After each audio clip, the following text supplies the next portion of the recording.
Aujourd'hui, je vous partage un petit guide qui est réalisé par Educfi et par l'Association française de gestion financière. Je vais vous présenter les 12 principes qu'il y a dans ce guide pour épargner et investir.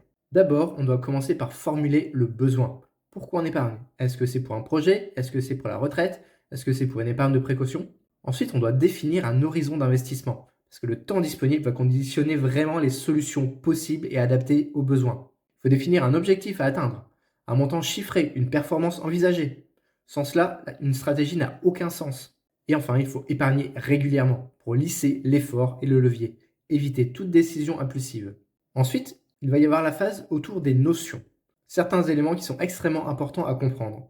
D'abord, le temps est votre allié. Plus vous commencez tôt, plus vous réduisez la quantité d'argent nécessaire pour atteindre un objectif spécifique et plus vous améliorez le potentiel de valorisation.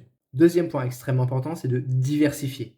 Ne pas dépendre d'un seul actif ou d'un seul secteur. Il faut également identifier les risques que vous êtes prêt à prendre. Le bon risque n'est pas le risque maximum, c'est un risque adapté à votre situation.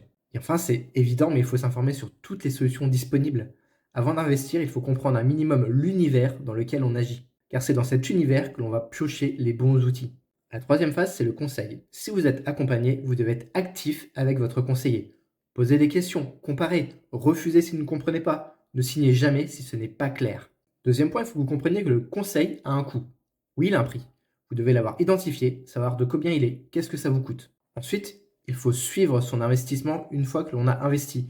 Une stratégie n'est jamais figée. Votre vie va changer, votre allocation et votre stratégie également. Si vous faites accompagner, c'est à votre conseiller de suivre ses investissements. Et surtout, il faut rester méthodique. Ne tombez pas dans vos émotions, sinon vous allez faire souvent l'inverse de ce qu'il faudrait. Et si on devait résumer, en bref, bien investir, épargner, ce n'est pas juste trouver un produit, ce n'est pas juste déléguer, c'est un ensemble de décisions à structurer pour comprendre, suivre et arbitrer dans le temps. Et toi, dis-moi, sur ces principes, lequel te semble plus négligé aujourd'hui?